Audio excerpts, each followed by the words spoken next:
ನಮಸ್ಕಾರ. ಈಗ ಕರ್ನಾಟಕ ಪರೀಕ್ಷಾ ಪ್ರಾಧಿಕಾರದ ಮೂಲಕ ವಿವಿಧ ವೃತ್ತಿಪರ ಕೋರ್ಸ್ಗಳಿಗೆ ನಾವು ಕೌನ್ಸಿಲಿಂಗ್ ಶುರು ಮಾಡಿದ್ವಿ. ಮೊದಲ ಸುತ್ತಿನ ಫಲಿತಾಂಶವನ್ನು ಪ್ರಕಟಿಸಿ ತಾವೆಲ್ಲ ಚಾಯ್ಸ್ ಆಗ್ತಾ ಇದ್ದೀರಾ. ವಿಶೇಷವಾಗಿ ನೀಟ್ ಫಲಿತಾಂಶ ಪ್ರಕಟ ಆಗಿದೆ. ಯಾರೆಲ್ಲ ಕೌನ್ಸಿಲಿಂಗಲ್ಲಿ ಭಾಗವಹಿಸಿರುವಂಥವರು ಸಹ ನೀಟ್ ಪರೀಕ್ಷೆಯನ್ನು ಬರೆದು ನೀಟ್ ರ್ಯಾಂಕನ್ನು ಪಡೆದಿದ್ದೀರಾ. ನೀವು ನೀಟ್ ಅಂದರೆ ಮೆಡಿಕಲ್, ಡೆಂಟಲ್, ಆಯುಷ್ ಪಡೆಯುವಂಥವ್ರಿದ್ದೀರಾ. ಬಟ್ ಕೌನ್ಸಿಲಿಂಗಲ್ಲಿ ನೀವು ಪಾರ್ಟಿಸಿಪೇಟ್ ಮಾಡಿದ್ದೀರಾ, ಯಾವುದೋ ಒಂದು ಸೀಟನ್ನು ತಾವು ಪಡೆದಿದ್ದೀರಾ. ಇಲ್ಲಿವರೆಗೆ ಕೌನ್ಸಿಲಿಂಗಲ್ಲಿ ಭಾಗವಹಿಸಿನೇ ಇಲ್ಲ, ಆದರೆ CET ಎಕ್ಸಾಮನ್ನು ತಾವು ಬರೆದಿರ್ಬೋದು, ಅಪ್ಲಿಕೇಶನ್ ಹಾಕಿದ್ದೀರಾ. ಬಟ್ ನೀಟನ್ನು ಅಷ್ಟೇ ರಿಸಲ್ಟ್ ಬರಲಿ, ನೀಟ್ ಪರೀಕ್ಷೆ ಆಧರಿಸಿ ನಾವು ಮೆಡಿಕಲ್ಗೆ ನಾವು ಭಾಗವಹಿಸಬೇಕು ಅನ್ನುವಂತಹ ಪೋಷಕರು, ವಿದ್ಯಾರ್ಥಿಗಳಿದ್ದೀರಾ.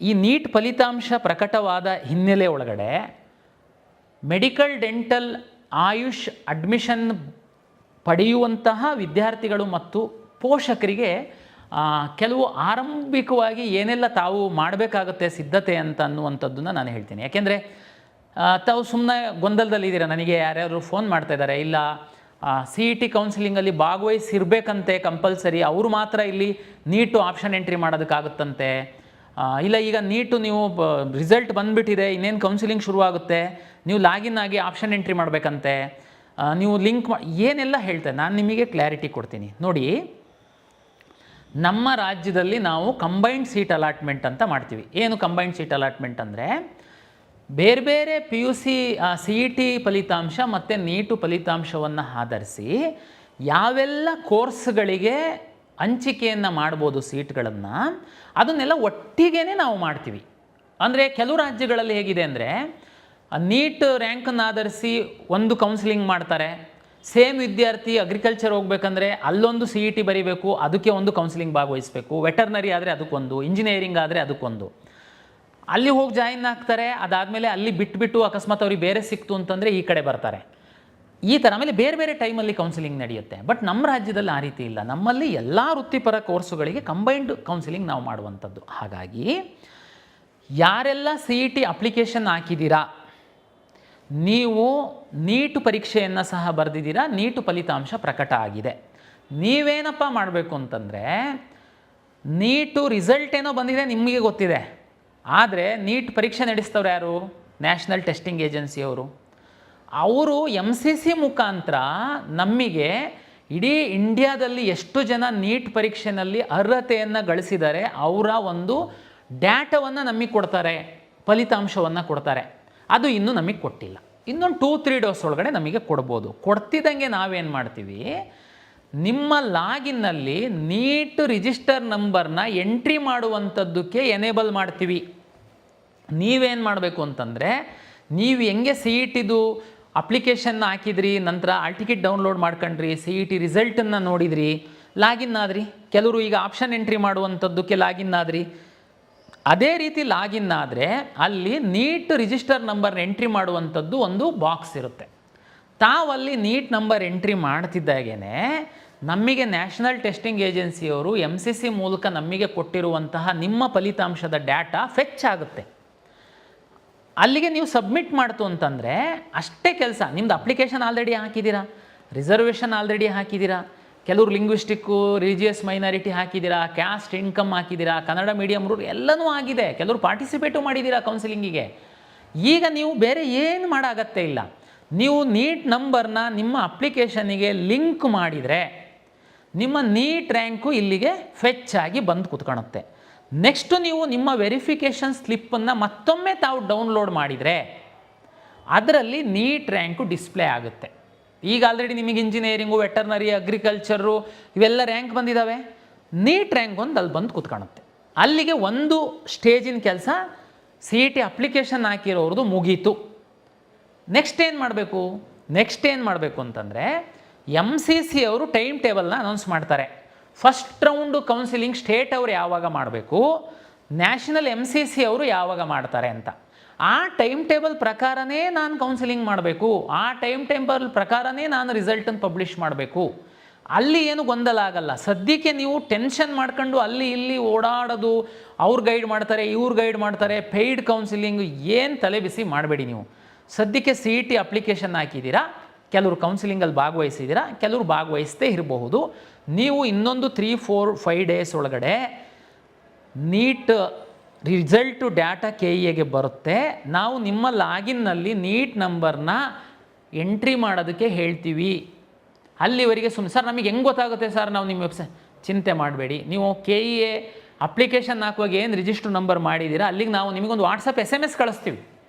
ನೀವು ಸುಮ್ಮನೆ ಟೆನ್ಷನ್ ಮಾಡ್ಕೊಂಡು ಏನು ಓಡಾಡೋದು ಬೇಡ, SMS ಕಳಿಸ್ತೀವಿ. ಆವಾಗ ನೀವು ನಂಬರ್ನ ಲಿಂಕ್ ಮಾಡಿ ಸಾಕು. ಬೇರೆ ಈಗೇನು ಮಾಡಬೇಕು ಹಂಗಿದ್ರೆ, ಬರೀ ಈಗ ನಿಮ್ಮದು ಉದಾಹರಣೆಗೆ 1,00,000 ರ್ಯಾಂಕ್ ಬಂದಿದೆ, 50,000 ರ್ಯಾಂಕ್ ಬಂದಿದೆ.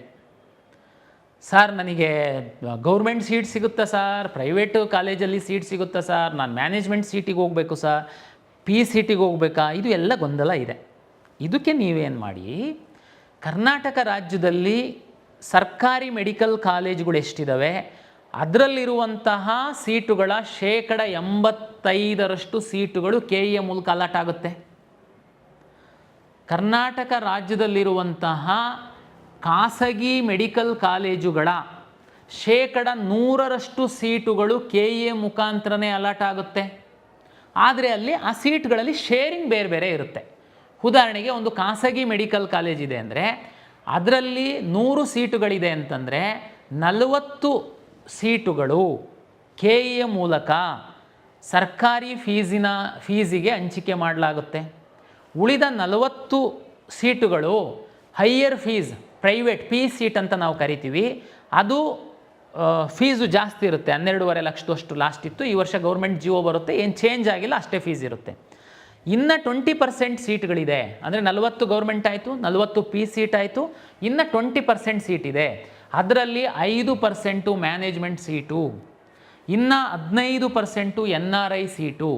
ಈ 20% ಸೀಟಿಗೆ ಮಾತ್ರ ಕಾಲೇಜವರು ಫೀಸನ್ನು ನಮಗೆ ಕಮ್ಯುನಿಕೇಟ್ ಮಾಡ್ತಾರೆ, ನಾವು ಅದನ್ನು ಡಿಸ್ಪ್ಲೇ ಮಾಡ್ತೀವಿ. ಪೇರೆಂಟ್ಸ್ ಈಗ ನೀವು ಕೇಳ್ಬೋದು, ಸರ್ ಗೌರ್ಮೆಂಟ್ ಸೀಟ್ 40% ಸೀಟು ಸರ್ಕಾರನೇ ಫೀಸ್ ಫಿಕ್ಸ್ ಮಾಡುತ್ತೆ ಅಂತ ಹೇಳ್ತೀರಾ, ರಿಮೈನಿಂಗ್ 20% 5% NRI ಮತ್ತು 5% ಮ್ಯಾನೇಜ್ಮೆಂಟು 15% NRI ಸೀಟಿಗೆ ಕಾಲೇಜವರೇ ಫೀಸ್ ಫಿಕ್ಸ್ ಮಾಡಬೇಕು ಅಂತ ಹೇಳ್ತೀರಾ. ಹಾಗಾಗಿ ನಮ್ಮ ಪಕ್ಕದಲ್ಲೇ ಕಾಲೇಜ್ ಇದೆ ಸರ್, ನಮಗೆ ಭಾಳ ಆತ್ಮೀಯರಿದ್ದಾರೆ, ನಾವು ಹೋಗಿ ಅಡ್ಮಿಷನ್ ಹಾಕ್ತೀವಿ, ನಾವು ಹೋಗಿ ಬುಕ್ ಮಾಡ್ತೀವಿ. ನೋ, ನಾನು ಆವಾಗಲೇ ಹೇಳಿದೆ, ಅವರು ಫೀಸ್ ಫಿಕ್ಸ್ ಮಾಡ್ಬೋದು 20%ಗೆ. 100% ಖಾಸಗಿ ಕಾಲೇಜುಗಳ ಸೀಟು KEA ಮೂಲಕ ನೀಟ್ ರ್ಯಾಂಕ್ ಆಧರಿಸಿ ಅಲಾಟ್ ಆಗುತ್ತೆ. ದಯಮಾಡಿ ಅರ್ಥ ಮಾಡ್ಕೊಳ್ಳಿ. ಯಾರೋ ಮಧ್ಯವರ್ತಿಗಳು ನಿಮಗೆ ಮ್ಯಾನೇಜ್ಮೆಂಟ್ ಸೀಟ್ ಕೊಡಿಸ್ತೀವಿ, ನಮಗೆ ಪರಿಚಯ ಇದ್ದಾರೆ, ನಂಬಬೇಡಿ. ಮ್ಯಾನೇಜ್ಮೆಂಟ್ ಸೀಟು ಯಾರೂ ಕೊಡೋದಕ್ಕಾಗಲ್ಲ, ಕಾಲೇಜವರು ಡೈರೆಕ್ಟ್ ಅಡ್ಮಿಷನ್ ಮಾಡೋದಕ್ಕಾಗಲ್ಲ, ಅದು KEA ಮೂಲಕನೇ ಅಡ್ಮಿಷನ್ ಆಗಬೇಕು. ದಯಮಾಡಿ ಅರ್ಥ ಮಾಡ್ಕೊಳ್ಳಿ. ಗೌರ್ಮೆಂಟ್ ಕಾಲೇಜಲ್ಲಿ 85% ಹೇಳಿದೆ, 15% ಗೌರ್ಮೆಂಟ್ ಸೀಟ್ಗಳು MCC ಮೂಲಕ ಅಲಾಟ್ ಆಗುತ್ತೆ. ರಾಜ್ಯದಲ್ಲಿ ಒಂದಷ್ಟು ಡೀಮ್ಡ್ ಮೆಡಿಕಲ್ ಕಾಲೇಜ್ಗಳಿದ್ದಾವೆ, ಆ ಡೀಮ್ಡ್ ಮೆಡಿಕಲ್ ಕಾಲೇಜ್ಗಳದ್ದು ಸೀಟ್ಗಳು ಸಹ MCC ಮೂಲಕ ಅಲಾಟ್ ಆಗುತ್ತೆ.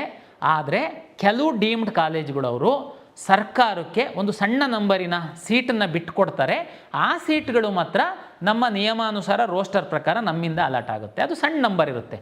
ಹೆಚ್ಚು ಸೀಟ್ಗಳು ಡೀಮ್ಡ್ ಕಾಲೇಜ್ಗಳದ್ದು ಸೀಟೆಲ್ಲ ಅಲಾಟ್ ಆಗುವಂಥದ್ದು ಡೆಲ್ಲಿಯ MCC ಮೂಲಕ. ದಯಮಾಡಿ ಮೆಡಿಕಲ್ ಆಸ್ಪಿರೆಂಟ್ ಏನಿದ್ದೀರಾ, ನೀವು ಗೊಂದಲಕ್ಕೊಳಕಾಗಕ್ಕೆ ಹೋಗಬೇಡಿ. ಇನ್ನು ಕೆಲವರು ಸರ್ ನಾವು ಮೆಡಿಕಲ್ಗೆ ಮಾತ್ರ ಆಸ್ಪಿರೆಂಟ್ ಇದ್ವಿ, ಹಾಗಾಗಿ ನಾವು KCET ಅಪ್ಲಿಕೇಶನ್ನೇ ಹಾಕಿರಲಿಲ್ಲ, ಈಗ ನಾವು ಮೆಡಿಕಲ್ಲು ನೀಟ್ ಎಕ್ಸಾಮ್ ಬರೆದಿದ್ವಿ, ರಿಸಲ್ಟ್ ಬಂದಿದೆ, ನಾವೇನು ಮಾಡಬೇಕು? ನೀವು ಅಪ್ಲಿಕೇಶನ್ ಹಾಕಿ. ಅಪ್ಲಿಕೇಶನ್ ಹಾಕಕ್ಕೆ ಕೇಳಿದ್ದೀವಿ, ದಯಮಾಡಿ ತಾವು ನೀವು ಫ್ರೆಶ್ಶಾಗಿ ಅಪ್ಲಿಕೇಶನ್ ಹಾಕಬೇಕು. ಯಾಕೆಂದರೆ ಏನಾಗುತ್ತೆ, ಇಲ್ಲಿ ಬೇರೆ ರಾಜ್ಯದಲ್ಲಿ ಸಹ ಕನ್ನಡಿಗರು ಹೋಗಿರ್ತಾರೆ, ಅವರು ಅಷ್ಟೊಂದು ಆ ಟೈಮಲ್ಲಿ ಗಮನ ಹರಿಸಿರ್ಲಿಕ್ಕಿಲ್ಲ, ಅವ್ರುಗಳೆಲ್ಲ ಈಗ ಅರ್ಜಿ ಹಾಕಬಹುದು. ಸರ್ ಕರ್ನಾಟಕದ ನೀಟ್ ರ್ಯಾಂಕ್ ಯಾವಾಗ ಬಿಡ್ತೀರಾ? ಕರ್ನಾಟಕದಲ್ಲಿ ನೀಟ್ ರ್ಯಾಂಕ್ ಅಂತ ಒಂದು ಇರಲ್ಲ, ಪೋಷಕರು ಅರ್ಥ ಮಾಡ್ಕೊಳ್ಳಿ. ನೀಟ್ ರ್ಯಾಂಕ್ ಏನಿದೆ ಆಲ್ ಇಂಡಿಯಾ ರ್ಯಾಂಕು. ನಾವು ಅಲಾಟ್ ಮಾಡುವಾಗ ಸಹ ನಿಮಗೆ ಮೆನ್ಷನ್ ಮಾಡುವಂಥದ್ದು ನೀಟ್ ರ್ಯಾಂಕ್ ಅಂತಂದರೆ ಅದು ಆಲ್ ಇಂಡಿಯಾ ರ್ಯಾಂಕೇನೆ, ಕರ್ನಾಟಕ ರ್ಯಾಂಕ್ ಇರಲ್ಲ. ನಾವು ನಮ್ಮ ವಿದ್ಯಾರ್ಥಿಗಳಿಗೆ ಅನುಕೂಲ ಆಗಲಿ ಅಂತ ನ್ಯಾಷನಲ್ ಟೆಸ್ಟಿಂಗ್ ಏಜೆನ್ಸಿಯವರಿಂದ ನಮಗೆ ಇಡೀ ಭಾರತ ದೇಶದಲ್ಲಿ ನೀಟ್ ಬರೆದು ಎಲಿಜಿಬಲ್ ಆಗಿರುವಂಥವ್ರದ್ದೆಲ್ಲ ಡಾಟಾ ನಮಗೆ ಬಂದಾದ ಮೇಲೆ ಯಾರೆಲ್ಲ ಕರ್ನಾಟಕದ ಅಡ್ರೆಸ್ಸನ್ನು ಕೊಟ್ಟಿದ್ದಾರೆ ಅರ್ಜಿ ಹಾಕುವಂಥ ಸಂದರ್ಭದಲ್ಲಿ. ಆ ವಿದ್ಯಾರ್ಥಿಗಳ ಡೇಟಾನ ತೆಗೆದು ಡಿಸೆಂಡಿಂಗ್ ಆರ್ಡ್ರಲ್ಲಿ ಅಂದರೆ top to bottom serial number wise ಹಾಕ್ತೀವಿ. That is not NEET rank. ಅದು ನಮ್ಮ ಕನ್ನಡಿಗರು ಯಾವ ಸ್ಥಾನದಲ್ಲಿದ್ದಾರೆ ಅಂತನ್ನುವಂಥ ತೋರಿಸೋದಕ್ಕೆ ಹಾಕ್ತೀವಿ. ಅಲ್ಲೂ ಒಂದು ಅರ್ಥ ಮಾಡ್ಕೊಳ್ಳಿ, ಅದು 90% ಅಷ್ಟೇ ಕರೆಕ್ಟು. ಲಾಸ್ಟ್ ಟೈಮ್ ನಾವು ಈ ಥರ ಒಂದು ಅಲಾಟ್ ಮಾಡಿದ್ವಿ. ಮಾಡಿದ ಮೇಲೆ ನಾವು ಸೀಟ್ ಅಲಾಟ್ ಮಾಡುವಾಗ ಕನ್ನಡಿಗರು ಸೀಟು ಅಂದರೆ ನಾರ್ಮಲಿ ತಮಗೆಲ್ಲ ಗೊತ್ತಿದೆ 40% ಸೀಟು ಮತ್ತು ಗೌರ್ಮೆಂಟ್ ಮೆಡಿಕಲ್ ಕಾಲೇಜಿನ 85% ಸೀಟು ನಾವು ಅಲಾಟ್ ಮಾಡುವಂಥದ್ದು ಕನ್ನಡಿಗರಿಗೆ ಮಾತ್ರ ಎಲ್ಲ ನಿಯಮಾನುಸಾರ. ನಾನು ಡಿಸೆಂಡಿಂಗ್ ಆರ್ಡ್ರಲ್ಲಿ ಕರ್ನಾಟಕದ ರೆಸಿಡೆನ್ಷಿಯಲ್ ಅಡ್ರೆಸ್ ಕೊಟ್ಟಿರೋದು ಒಂದು ಪಟ್ಟಿ ಹಾಕಿದ್ದೆ. ಅದಾದಮೇಲೆ ರಿಸಲ್ಟ್ ಅನೌನ್ಸ್ ಮಾಡಿದಾಗ ಕೆಲವು ವಿದ್ಯಾರ್ಥಿಗಳು ಈ ಪಟ್ಟಿನಲ್ಲಿ ಇಲ್ದಿರೋರು ಅಲ್ಲಿದ್ದರು. ಇದು ಹೆಂಗೆ ಸಾಧ್ಯ ನೋಡಿ, ಇವರು ಕನ್ನಡಿಗರೇ ಅಲ್ಲ, ಅವರಿಗೆ ಗೌರ್ಮೆಂಟ್ ಸೀಟನ್ನು ಕೊಟ್ಟಿದ್ದಾರೆ ಅಂತ. ಹಂಗಿರಲ್ಲ ನೋಡಿ. ಕನ್ನಡಿಗ ಒಬ್ಬ ಡೆಲ್ಲಿನಲ್ಲಿದ್ದಾನೆ, ಕನ್ನಡಿಗ ಒಬ್ಬ ಜಮ್ಮು ಕಾಶ್ಮೀರದಲ್ಲಿ ಆರ್ಮ್ ಫೋರ್ಸಲ್ಲಿದ್ದಾನೆ, ಅವ್ರು ಕರ್ನಾಟಕದ ಅಡ್ರೆಸ್ ಕೊಟ್ಟಿರ್ತಾರೆ ನೀಟ್ ಅಪ್ಲಿಕೇಶನ್ನಲ್ಲಿ, ಇಲ್ಲ ಅಲ್ವಾ? ಅವನು ಈಗ ನೀಟ್ ಅಪ್ಲಿಕೇಶನ್ ಹಾಕುವಾಗ ರಿಜಿಸ್ಟ್ರ್ ಮಾಡಿರ್ತಾನೆ, ಅವನದು ಡಾಕ್ಯುಮೆಂಟ್ ವೆರಿಫಿಕೇಷನ್ ಮಾಡ್ತೀವಿ, ಅವ್ರ ತಂದೆ ತಾಯಿ ಕನ್ನಡಿಗರ ಅಂಥೇಳಿ. ಹಂಗಾಗಿ ಅದಕ್ಕೆ ನಾನು ಹೇಳಿದ್ದು, ನಮ್ಮ ಡಿಸೆಂಡಿಂಗ್ ಆರ್ಡ್ರಲ್ಲಿ ಏನು ಹಾಕ್ತೀನಿ, ನೀಟ್ ಅರ್ಜಿಯಲ್ಲಿ ಕರ್ನಾಟಕದ ವಿಳಾಸ ಕೊಟ್ಟಂಥವ್ರದನ್ನು ನಾನು ಡಿಸೆಂಡಿಂಗ್ ಆರ್ಡ್ರಲ್ಲಿ ಹಾಕ್ತೀನಿ. ಅದಲ್ಲದೇನೂ ಸ್ವಲ್ಪ ಜನ ಕನ್ನಡಿಗರು ಅದರಿಂದ ಮಿಸ್ ಆಗಿರ್ತಾರೆ. ಅದು ಹಾರ್ಡ್ಲಿ ಒಂದು 5 to 10%. ಇದು ತಮ್ಮ ಮಾಹಿತಿಗೋಸ್ಕರ ಅಷ್ಟೇ. ಬಟ್ ಅದನ್ನು ನಾವು ಮಾಡ್ತೀವಿ, ನಿಮಗೆ ಇನ್ನೊಂಚೂರು ಐಡಿಯಾ ಬರುತ್ತೆ. ಆದರೆ ನೀವು ಕಳೆದ ವರ್ಷದ್ದು ಕಟ್ ಆಫನ್ನೇನು ಚೆಕ್ ಮಾಡ್ತೀರಲ್ವಾ, ಕಾಲೇಜ್ ವೈಸು ಚೆಕ್ ಮಾಡ್ಕೊಂಡು ನಿಮ್ಮ ಮಗು ಈ ವರ್ಷ ಯಾವ ಕಾಲೇಜಲ್ಲಿ ಹತ್ತತ್ರ ಬರ್ಬೋದು ಅಂತ ನಿಮಗೊಂದು ಐಡಿಯಾ ಬರುತ್ತೆ ಅಂತಂದರೆ, ತಾವು ಕರ್ನಾಟಕದ್ದು ರ್ಯಾಂಕು ಏನು ತಲೆಬಿಸಿ ಮಾಡೋಕ್ಕೆ ಹೋಗಬೇಡಿ. ನೀವು ನೀಟು ಆಲ್ ಇಂಡಿಯಾ ರ್ಯಾಂಕನ್ನೇ ನೋಡಿ ಚೆಕ್ ಮಾಡ್ಕೊಳ್ಳಿ. ಯಾಕೆಂದರೆ ನಮ್ಮ ಒಂದು ಅಲಾಟ್ಮೆಂಟ್ ಲಿಸ್ಟಲ್ಲೆಲ್ಲ ನಾವೇನು ತೋರಿಸಿದ್ದೀವಿ ಅದು ಆಲ್ ಇಂಡಿಯಾ ರ್ಯಾಂಕೇ ಇದೆ. ಉದಾಹರಣೆಗೆ ನೀವು ನಿಮಗೆ ಈಸಿ ಆಗೋದಕ್ಕೆ ಸುಮ್ಮನೆ ಗೂಗಲ್ ಹುಡ್ಕೋದು ಅಲ್ಲಿ ಇಲ್ಲಿ ಎಲ್ಲೂ ಹುಡ್ಕಕ್ಕೆ ಹೋಗಬೇಡಿ. ಕರ್ನಾಟಕ ಪರೀಕ್ಷಾ ಪ್ರಾಧಿಕಾರದ ವೆಬ್ಸೈಟ್ ಓಪನ್ ಮಾಡಿ, ಆ ಕೆಳಗಡೆ ಕಾರ್ನರಲ್ಲಿ KEA ಚಾರ್ಟ್ ಬಾಟ್ ಅಂತ ಒಂದಿದೆ ಐಕಾನು, ಅದ್ರ ಮೇಲೆ ಕ್ಲಿಕ್ ಮಾಡಿ ಕಳೆದ ವರ್ಷದ್ದು ಕಟ್ ಆಫ್ ರ್ಯಾಂಕ್ ಬೇಕಂತೇಳಿ ಕ್ಲಿಕ್ ಮಾಡಿ. ಅಲ್ಲಿ ನಿಮಗೆ ಕಳೆದ ವರ್ಷದ್ದು ಕಾಲೇಜ್ ವೈಸ್ ರ್ಯಾಂಕ್ ಸಿಗುತ್ತೆ, ಗ್ರೂಪ್ ವೈಸ್ ಅಂದರೆ caste wise 3A 3B 2A ಸಿಗುತ್ತೆ, ಮ್ಯಾನೇಜ್ಮೆಂಟ್ ಸೀಟ್ದು ಕಟ್ ಆಫು ಏನಿತ್ತು first round second round mop-up round, ಯಾವ್ಯಾವ ರೌಂಡಲ್ಲಿ ಯಾವ್ಯಾವ ಕಾಲೇಜಲ್ಲಿ ಯಾವ್ಯಾವ ರ್ಯಾಂಕಿನ ವಿದ್ಯಾರ್ಥಿಗಳಿಗೆ ಸೀಟು ಸಿಕ್ಕಿದೆ ಅನ್ನುವಂಥದ್ದು ನಿಮಗೆ ಒಂದೇ ಇದರಲ್ಲಿ ಸಿಕ್ಬಿಡುತ್ತೆ. ನೀವು ಯಾರಿಗೆ ಕೇಳೋದು ಬೇಕಾಗಿಲ್ಲ. ನಮ್ಮ ವೆಬ್ಸೈಟಲ್ಲಿ ಅದು ಸೌಲಭ್ಯ ನಾವು ಮಾಡಿಕೊಟ್ಟಿದ್ದೀವಿ. ದಯಮಾಡಿ ಆ ಸೌಲಭ್ಯನ ಬಳಸ್ಕೊಳ್ಳಿ. ಮುಂದಿನ ಒಂದು ವಾರ ಆಗ್ಬೋದು ನನ್ನ ಪ್ರಕಾರ ಡೇಟಾ ಬಂದು ನಾವು ನಿಮಗೆ ಮೆಡಿಕಲ್ ಎಜುಕೇಷನಿಂದ ನಮಗೆ ಈ ವರ್ಷದ್ದು ಮೆಡಿಕಲ್ ರಿಲೇಟೆಡ್ ಸೀಟ್ ಮ್ಯಾಟ್ರಿಕ್ಸ್ ಬಂದು ನಾನು ಕೌನ್ಸಿಲಿಂಗ್ ಶುರು ಮಾಡುವಂಥದ್ದು. ತಮಗೆಲ್ಲ ಗೊತ್ತಿದೆ, ಈಗ ಫಸ್ಟ್ ರೌಂಡು ಇಂಜಿನಿಯರಿಂಗ್ ಕೋರ್ಸ್ ಎಲ್ಲ ಏನು ಚಾಯ್ಸ್ ಫಿಲ್ಲಿಂಗು ಮುಗಿದು ಏನು ನೆಕ್ಸ್ಟು ರೌಂಡೊಂದು ಶುರು ಮಾಡೋದ್ರೊಳಗಡೆ ಅದು ಬರುತ್ತೆ, ಎನೇಬಲ್ ನಾವು ಮಾಡ್ತೀವಿ. ಅಲ್ಲಿವರೆಗೆ ನೀವು ಹೋಮ್ವರ್ಕ್ ಮಾಡ್ಕೊಳ್ಳಿ. ಸುಮಾರು ಜನ ಯಾರು ನಾನೀಗಾಗಲೇ ಬೇರೆ ವಿಡಿಯೋದಲ್ಲಿ ಕ್ಲಾರಿಫೈ ಮಾಡಿದ್ದೀನಿ, ಯಾರು ಕೌನ್ಸಿಲಿಂಗಲ್ಲಿ ಭಾಗವಹಿಸಿದ್ದೀರಾ, ಮೆಡಿಕಲ್ ಆಸ್ಪರೆಂಟ್ ಇದ್ದೀರಾ, ದಯಮಾಡಿ ಅಡ್ಮಿಷನ್ ಆಗೋಕ್ಕೆ ಹೋಗಬೇಡಿ. ಚಾಯ್ಸ್ 2 ಹಾಕಿ ವೆಯ್ಟ್ ಮಾಡಿ. ನಾನು ಮೆಡಿಕಲ್ಲು ಡೆಂಟಲ್ ಆಯು ಸೀಟ್ ಮೆಟ್ರಿಕ್ಸ್ ಬರ್ತಿದ್ದಂಗೆ ನಿಮ್ಮ ಲಾಗಿನಲ್ಲಿ ಡಿಸ್ಪ್ಲೇ ಆಗುತ್ತೆ, ತಾವು ಅದಕ್ಕೆ ಆಪ್ಷನ್ ಎಂಟ್ರಿ ಮಾಡ್ಬೋದು. ಫಾರ್ಮಸಿ ಕೋರ್ಸು ಏನು 2 ಇತ್ತು, B ಮತ್ತು D ಫಾರ್ಮಾ, ಅದು ನಮಗೆ ಸೀಟ್ ಮ್ಯಾಟ್ರಿಕ್ಸ್ ಬರಲಿಲ್ಲ, ಹಂಗಾಗಿ ನಾವು ಎನೇಬಲ್ ಮಾಡಿಲ್ಲ. ಅವರು ಸೀಟ್ ಮ್ಯಾಟ್ರಿಕ್ಸ್ ಕೊಡ್ತು ಅಂತಂದರೆ ಸೆಕೆಂಡ್ ರೌಂಡಲ್ಲಿ ನಾವು ಎನೇಬಲ್ ಮಾಡ್ತೀವಿ. ಕರ್ನಾಟಕ ಪರೀಕ್ಷಾ ಪ್ರಾಧಿಕಾರ ಬೇರೆ ಬೇರೆ ಇಲಾಖೆಗಳು ಕೊಡುವಂಥದ್ದನ್ನೆಲ್ಲ ತೆಗೆದುಕೊಂಡು ನಾವು ಕೌನ್ಸಿಲಿಂಗ್ ಮಾಡುವಂಥದ್ದು.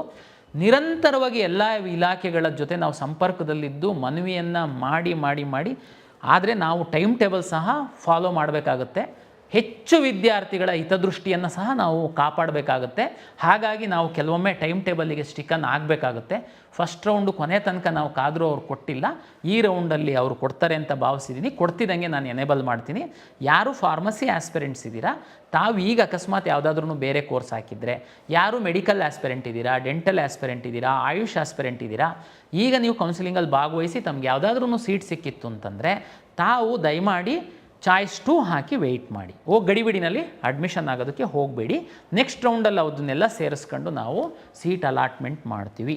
ಹಾಗಾಗಿ ಇದು ವಿಶೇಷವಾಗಿ ಒಂದು ಸಣ್ಣ ವಿಡಿಯೋ. ನೀಟ್ ಪರೀಕ್ಷೆ ಬರೆದು ಫಲಿತಾಂಶ ಪ್ರಕಟ ಆಗಿ ಇರುವಂತಹ ಪೋಷಕರು ವಿದ್ಯಾರ್ಥಿಗಳಿಗೆ ನಮಗೆ ಸೀಟ್ ಸಿಗುತ್ತೋ ಬಿಡುತ್ತೋ ಸಿಗಲ್ವೋ ಏನು ಮಾಡಬೇಕು ಅದೆಲ್ಲ ಗೊಂದಲಕ್ಕೆ ಪರಿಹಾರ ಕಳೆದ ವರ್ಷದ್ದು ಕಟ್ ಆಫನ್ನು ನೋಡಿ ನೀವೊಂದು ತೀರ್ಮಾನ ಮಾಡಿ. ಸರ್ ಅದು ಮ್ಯಾನೇಜ್ಮೆಂಟಿಗೆ ಹೋಗ್ಬೇಕಾ, PCTಗೆ ಹೋಗ್ಬೇಕಾ, ಅಕಸ್ಮಾತ್ ಪ್ರೈವೇಟ್ ಸೀಟ್ ಸಿಕ್ತು ಅಂತಂದರೆ ನಾನು ನೆಕ್ಸ್ಟ್ ರೌಂಡಲ್ಲಿ ಏನು ಮಾಡಬೇಕು, ಅದು ಎಲ್ಲ ನಾನು ಹೇಳ್ತೀನಿ ಮುಂದಿನ ವಿಡಿಯೋದಲ್ಲಿ. ಒಮ್ಮಿಗೆ ಎಲ್ಲ ತಲೆಬಿಸಿ ಮಾಡಬೇಡಿ. ಸದ್ಯಕ್ಕೆ ಎಲ್ಲ ಕಳೆದ ಹಿಂದಿನ ವರ್ಷಗಳು ಕಟ್ ಆಫ್ ನೋಡ್ಕೊಳ್ಳಿ. ನಾನು ಲಿಂಕನ್ನು ಓಪನ್ ಮಾಡಿದಾಗ ನಿಮ್ಮ ನೀಟ್ ರ್ಯಾಂಕನ್ನು ಇನ್ಸರ್ಟ್ ಮಾಡಿ ನಿಮ್ಮದು ವೆರಿಫಿಕೇಷನ್ ಸ್ಲಿಪ್ಪನ್ನು ಡೌನ್ಲೋಡ್ ಮಾಡ್ಕೊಳ್ಳಿ. ಅದರಲ್ಲಿ ನಿಮ್ಮ ನೀಟ್ ರ್ಯಾಂಕು ಡಿಸ್ಪ್ಲೇ ಆಗುತ್ತೆ. ಇಷ್ಟೇ ಈಗ ಮಾಡಬೇಕಾಗಿರೋದು ನೀಟ್ ಆಸ್ಪರೆಂಟ್ಸು. ಇಲ್ಲಿವರೆಗೆ ಅರ್ಜಿನೇ ಹಾಕಿಲ್ದಿರೋರು ಮಾತ್ರ ಅರ್ಜಿ ಹಾಕೋದಕ್ಕೆ ನಾನು ರಿಕ್ವೆಸ್ಟ್ ಮಾಡ್ತೀನಿ. Thank you.